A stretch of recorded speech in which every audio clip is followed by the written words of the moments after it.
So, we are just walking into my studio in Montreal, in the east end of the city, a place I've occupied for close to 35 years, and which has, for this occasion, been dressed up in some of its oldest clothes, which is to say, some of my oldest pictures, paintings that I had made in the 1970s and 1980s. Ironically, I hadn't made them here. I had made them in my previous and first and only other Montreal studio, a loft on what we in Montreal call the Main, which is to say St. Lawrence Boulevard, the big street that divides Montreal into its east and west ends, and which, at the time, at any rate, was probably the home to, easily half of the painters in the city who had their studios up and down the Main from Chinatown all the way up to Laurier Avenue, and most of whom I had known either as teachers or colleagues or friends over the years. That studio was a loft over a shop, a stationery store, and what I discovered when I moved into it was that it had been initially a tailor's workshop in which tailors were cutting forms for overcoats and trousers and jackets and and haberdashery. The studio contained two enormous low tables covered with beautiful, smoothly polished masonite on which the cutting was done. And what I found in the corner of the room when I moved in was a pile of the paper forms that the tailors would use as outlines for cutting the fabrics. And they just lay there for a while until, at some point, some months into my tenure in the place, I decided to pick a few of them up and spread them out on the tables and look at them. And they were remarkable looking forms, as tailors' forms always are, because they bear a superficial resemblance to something human, something we recognize as arms and legs, without looking anything like actual arms and legs. So there's something funky and strange about them.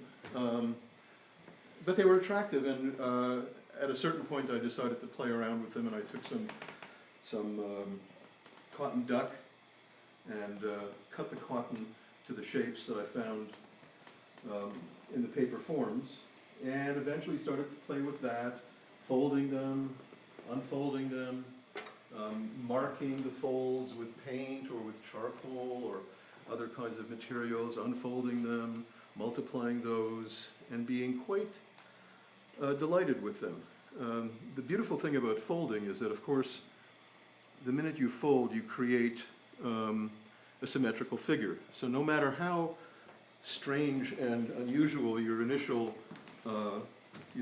shape was, the folds always create rhymes and doubles and triples of themselves, rendering even the strangest form much more regular and much more geometric looking. And this was almost a machine for creating interesting shapes. I was very attracted to that, and I think the reason was that you have to remember that during those years of the first triumph of conceptualism and in literature, the expression a text without an author actually appeared during that period. And I was fascinated by the idea that I could make paintings without a painter. It seemed very attractive to me. And furthermore, it seemed kind of hip, and I think I needed to be a bit of a hipster at the time. Anyway, the next 2 or 3 years were absorbed in making these things, none of which, by the way, exist anymore. I destroyed them all, and I'll explain why in a moment.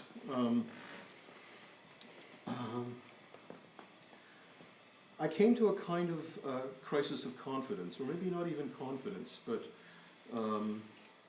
a profound distrust of what I was doing. I think the reason why I came to this condition was exactly the same reason why I had been attracted to the process several years earlier. The fact that there was no me in it, the fact that there was no expressiveness possible, the fact that it was an almost automated aesthetic kind of procedure, which, you know, had enthralled me several years earlier, ended up annoying me and frustrating me. I think the reason is not far to find. All of us become artists because at some moment in our childhood and adolescence, the idea that there exists a way of living that gives access to our deepest feelings and an expression of them through a medium is just irresistibly attractive. Whether we happen upon songwriting or poetry or painting or photography or any medium at all, regardless, these are the sources for our eventual careers. And for many of us, those sources become occluded and lost in the shuffle of ideas and careers and positions taken and philosophies adopted. And I think that's what happened in my case. The contemporary art world began to pay a little bit of attention. That was very flattering. I began to be included in exhibitions. I had reviews written about my work. All of this is terribly fortifying to a youth, you know, and I was in my 20s and early 30s.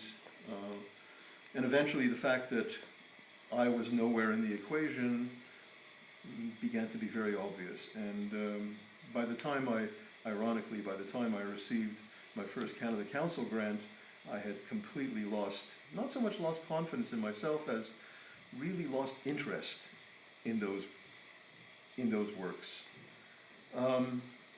So I took my grant and I left. I locked up the studio and I went to Italy. And why I went to Italy has very much to do with trying to recover the sources of my desire to be an artist altogether. I wanted to experience again the paintings I had seen in reproductions in those little Skira Swiss books of reproductions that we used to collect when we were kids. There must have been a series of about 40 of them, and they were really high quality little reproductions. I used to carry several of them in my pockets, you know, Picasso and Braque and Titian, Velasquez, wonderful little things. And I wanted to experience those in real life and to answer the question, should I continue this? Or is it done? If it's done, I may as well make the decision now and close up shop and find some other way to live. So off I went, and indeed that summer in Italy, of course I had my first great Italian summer. Those of us who have been know just what I'm talking about. It has to do with, sunshine and food and people who seem to be perpetually good-humored. And it has to do with art. Well, I saw a great deal of what I had intended to see, but what I had not expected was to be literally sideswiped or bushwhacked by something else altogether. And that something else was buildings. I was about to say architecture, but it's a rather elevated term for what I really fell in love with, which was buildings. It was dressed stone. It was bricklaying. It was masonry. It was the way a window is cut into a wall and shows the thickness of the wall by the way the light falls through the window. A balustrade that throws a shadow over a staircase and then continues on down to the gravel down below. All these hand-built products of human effort and imagination, many of them terribly old. Most of them in the place where I was were Quattrocento and Cinquecento work.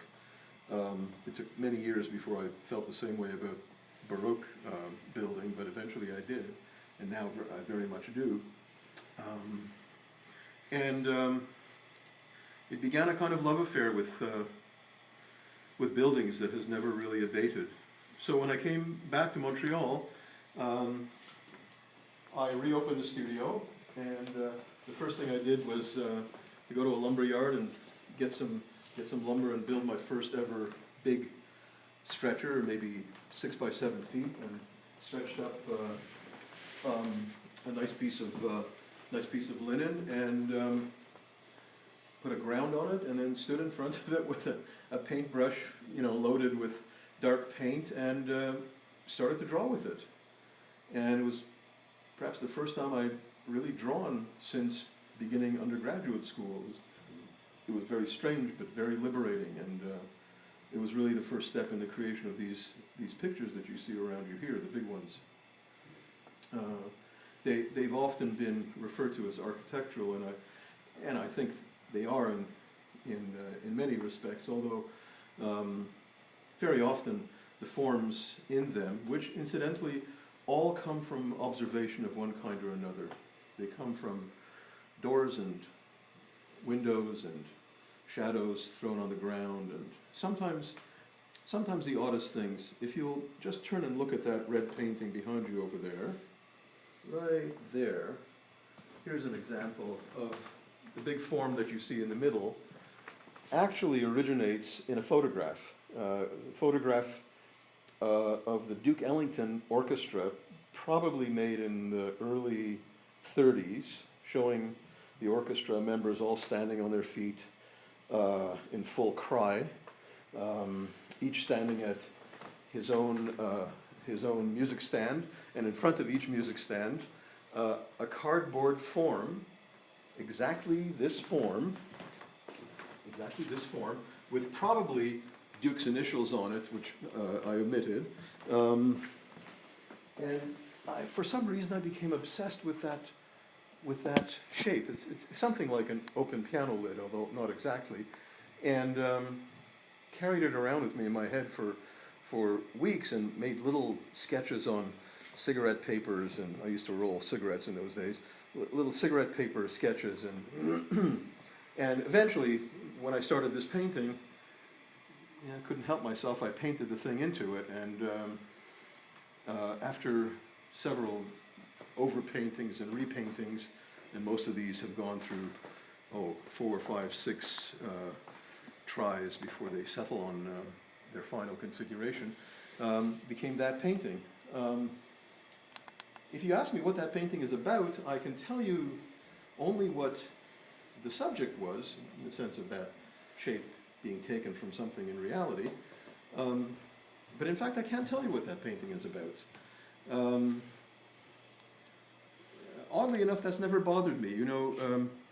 When our last one-man show at the gallery was taking place, was a period of time when I was really, really deeply into reading Wallace Stevens. He's a poet that I've read all my life, and have loved all my life, and who's really influenced my work in very real ways.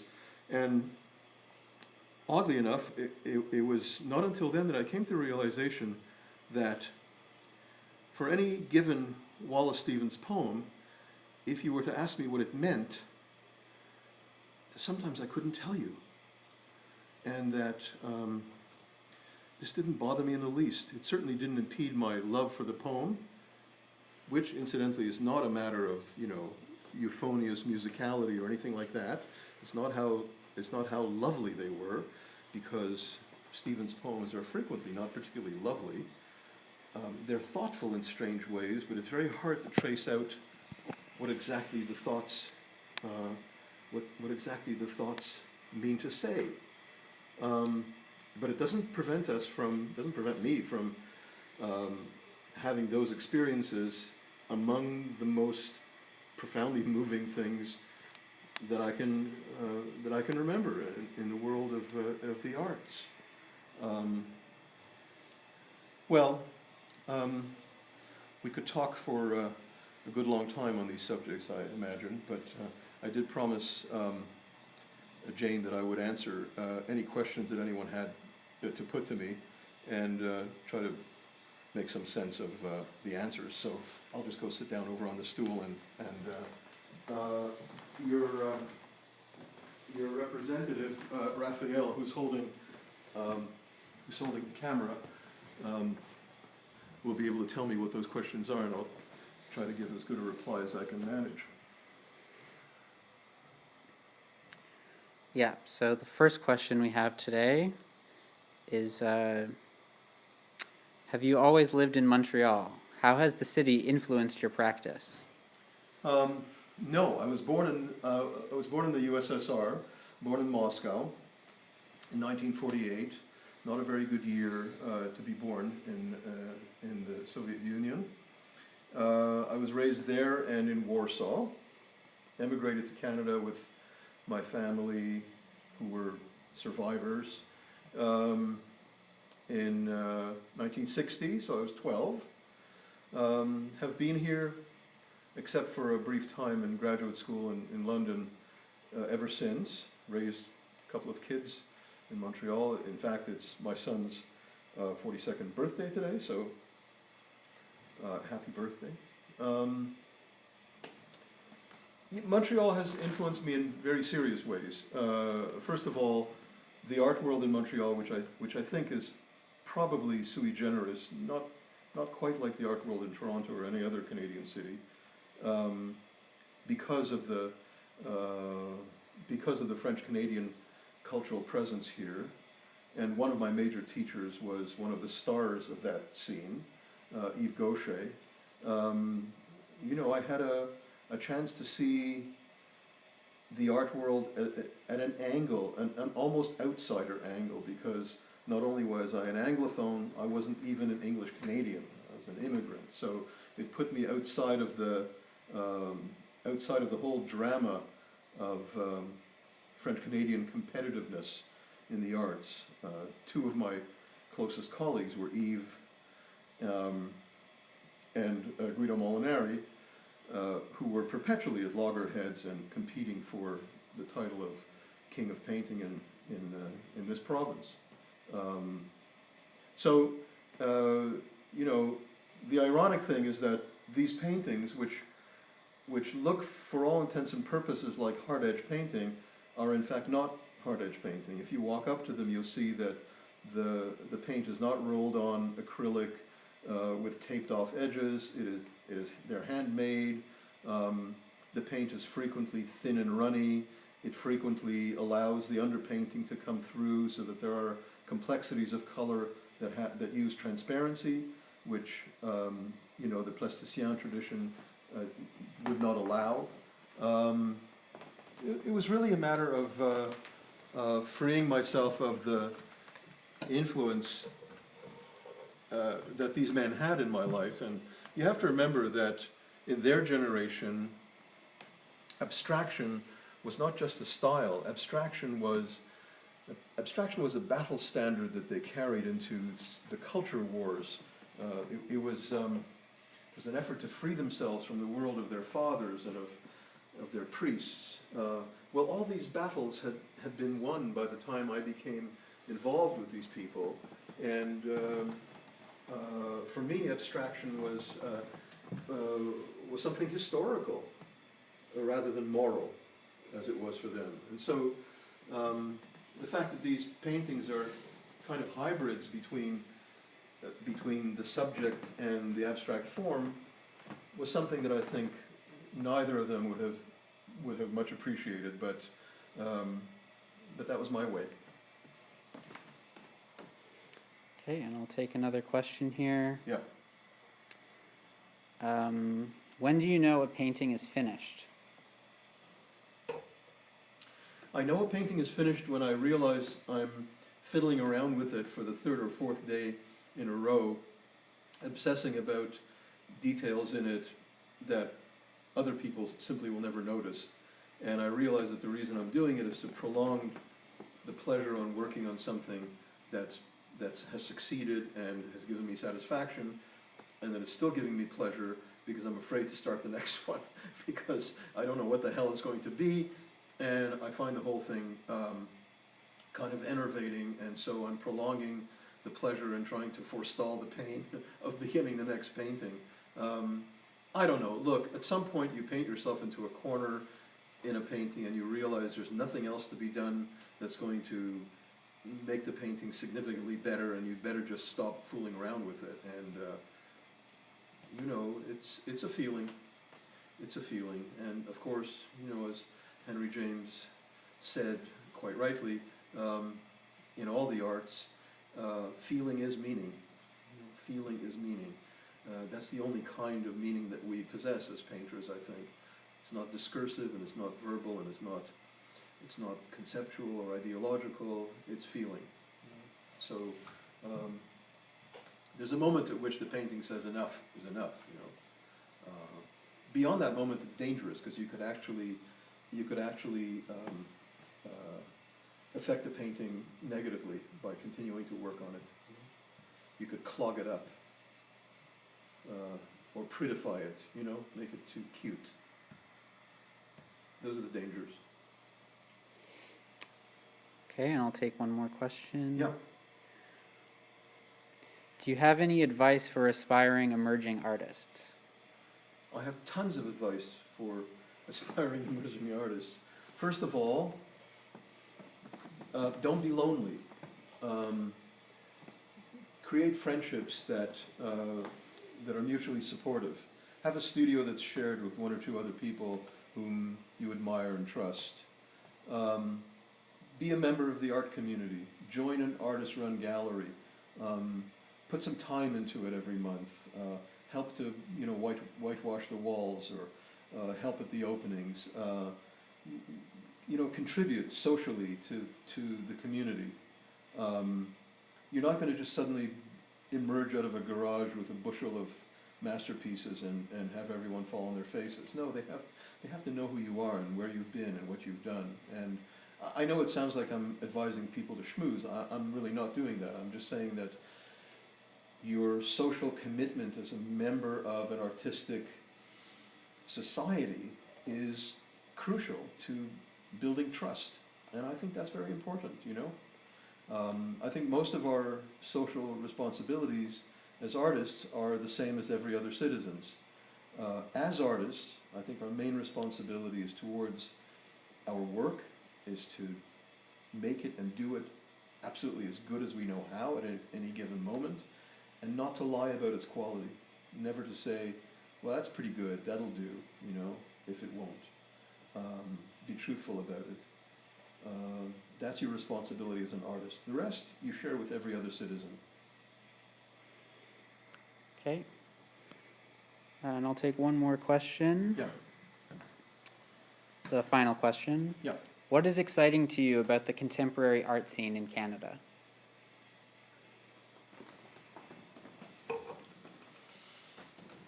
The fact that it's almost impossible to define. We'll see what the art scene in Canada looks like after the pandemic.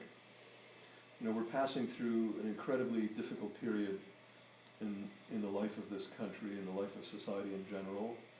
Not only that, we're entering into a period of tremendous risk and darkness, politically, environmentally, and socially. I don't know, honestly, I don't know what art and artists are how they're going to respond as citizen and as artist to what we're about to experience, what we're already experiencing. So it's almost an impossible question to answer. Whatever I say about the art scene in Canada will be outdated by the time I finish speaking, you know, so I think we'll push that one aside, you know. It's too big a question and it's too inchoate to really reply to. I'll just check if any new questions have come. I